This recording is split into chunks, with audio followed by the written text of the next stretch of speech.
AM. Hello, friends, along with Tony Romo. I am Jim Nance, and welcome to another episode of Grievances Butter Filed. my biscuit this morning.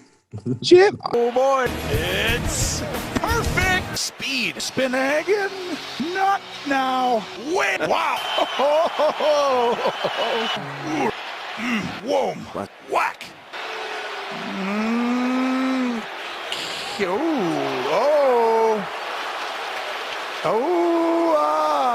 touched him. Mahomes Rex getting and Rex Burkhead. You know what contract is created the bigger headline? Mahomes getting nearly, if he hits all the incentives in his deal, over $500 million.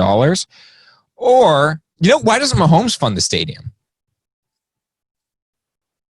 Call them the Washington Mahomes,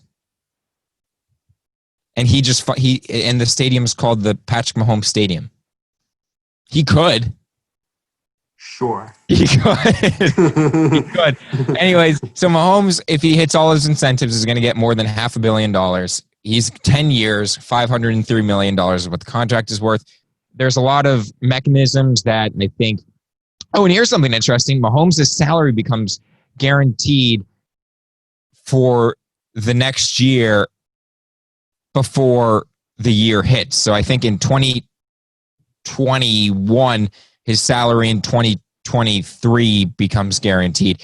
It's absolutely insane the amount of money he's getting. What do you think of this deal? Do you what do you make of it? Isn't there a player option after the fourth or fifth year? That's the biggest thing. He's not going to see the end of this deal. That's the whole idea. I think I thought I heard there was a player option halfway through. If I was him, and after Dak and Deshaun Watson and Trevor Lawrence, and Tua, Joe Burrow, and whoever ex-quarterback in the future gets more money than him, if there's that player option in the middle, he's going to opt out and get even more money after that. This deal, he's not going to see the end of this deal. He's going to see he's going to see the $160, $200 million in the first 4 or 5 years of it. Mm-hmm. Most likely. I'm assuming he plays all 16 games every year. But if I'm him, he's not playing out the string on this contract. 10 years is a long time. And that's why I would imagine that you're right, that he does not see the end of it. 10 years, a lot can happen in 10 years. One thing that I think about, and apparently the deal is team friendly to Kansas City in the first couple of years because, again, this is an extension. So if he decided to not alter his contract at all, he'd be playing with Kansas City for the next 12 years because he still has 2 years remaining on his current contract. This, I believe, is an extension. So he has 12 years remaining as a Kansas City Chief, very team friendly in the first couple of years. But I'm just going to run some scenarios by you, okay? Obviously, I would never want to even imagine injury for a player, but if Mahomes is injured, it completely ruins Kansas City. They have it would destroy them, the amount of money that they would have to eat for Mahomes if he got injured.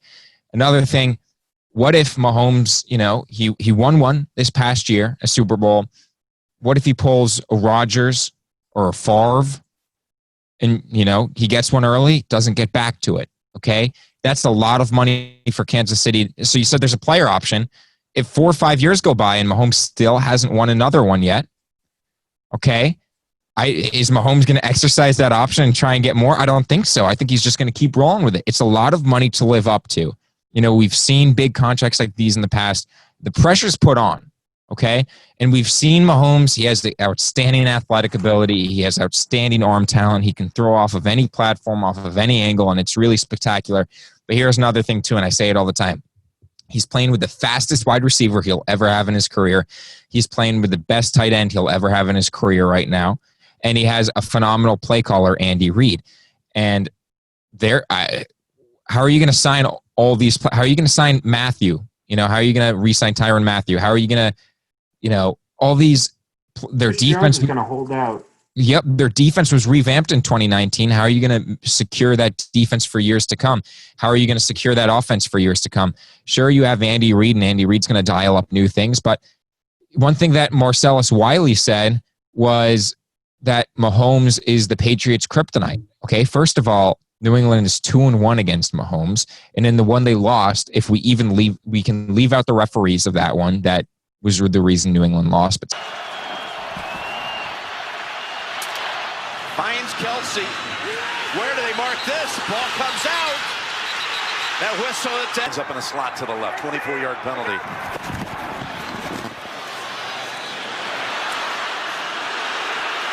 That's Harry. And he dives. Was he out or in? Really close. Brady looked up at the giant screen and has already run down to start celebrating because he knows that's a touchdown. He's going to have time now. Goes deep. No flag. second of all, I believe, wasn't Mahomes shut out in the fourth quarter? To allow New England to even come back. So Mahomes, when faced with good defenses, he is human. This contract is not a deal for someone that shows signs of being human. Yeah, he's still the best quarterback in the league. And he's only going to get better. I still think, the biggest thing, the whole thing now with the coronavirus too. No, it's probably just going to be a one-year blip. But for Kansas City, people are like, oh yeah, there's no cap hit in the first couple of years because of the way the contract's structured. Kansas City's still going to be paying out $160, $200 million the first, 4 or 5 years of his contract. That's real money. The real money matters more than the cap money. The cap money, as you can see now, just like with the old Brady contract that the Patriots signed with them, those 2 fake years, you can do whatever the hell you want with the salary cap. It doesn't really mean anything. Yeah. So I'm more worried about the money that they're actually paying to him. You see other teams that were good, that challenged the Patriots, like Baltimore. Denver was different because they had Peyton Manning already, and then they built a defense around him. But Baltimore, Atlanta, Green Bay, all these teams went and had great years with quarterbacks on their rookie deal or on a deal that wasn't necessarily their max deal, like Matt Ryan. They went to a Super Bowl or won a Super Bowl, even Russell Wilson. And then after they paid their quarterback. And then you never heard from them again. Green Bay hasn't been to a Super Bowl since, Rodgers was on his rookie deal, or at least somewhere around there. Matt Ryan has been to a Super Bowl or sniffed anything like that after they paid him all that money. Absolutely. Baltimore sure as hell hasn't been close to a Super Bowl since they paid Flacco. I know Seattle Flacco's gone now. Seattle hasn't been to a Super Bowl either after Wilson got paid. Well, Tom Brady's taking these team-friendly deals. Where's that money go to? He's playing with little Julian Edelman and James White. And, as Skip says, well, the fact is that think about how much depth New England has at all these positions. They're able to have 3-4 starting running backs. They're able to have, Jonathan Jones, J.C. Jackson, Jason McCourty, Gilmore, all these guys who are spectacular in the secondary.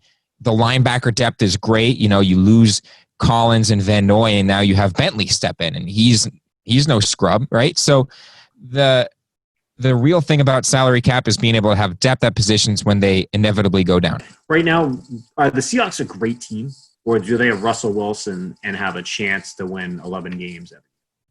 It's the Russell Wilson's the factor as to why they win 11 games. Is Green Bay a great team, or do they have Aaron Rodgers and can win 10, 11? They won 13 games last year, but they had a point differential of a 9-17. Exactly. So the rest of the team is the threshold which can get you to the next step, right? So one thing, we always point to Tom Brady's greatness, okay? And Tom Brady will win you these games. But one thing that I like to point to is when New England was down 20-10 against the league's top-ranked defense in the AFC Championship game, right? Why was Tom Brady able to throw for 2 touchdowns and come back and win it 24-20? It's because New England gave up no points during that comeback, right? But if Kansas City... I know that. What if they didn't have, Sorensen and Matthew and, whatever players on defense to be able to hold San Francisco in the fourth quarter to have that comeback. What if San Francisco kept scoring points too? Then it's not a comeback, and then they just lose still, I know. What if, the same thing with New England's defense, right? If New England's defense gave up points against Seattle in the fourth quarter, Brady wouldn't have had the best, comeback, or he wouldn't have had his best fourth quarter in his history, right? If New England's defense gave up points to Atlanta, even probably won, they would have lost, right? So that's what separates a Seattle team or an Atlanta team, or now we'll see it Kansas City, right? Is the biggest thing I think that Kansas City is with all these. Did they pay Tyreek Hill already? They paid him last year, right? Yeah, they might have. Let me look it up. But they got to pay Kels. You know who's the Kansas City I feel like it's going to turn into is Dallas.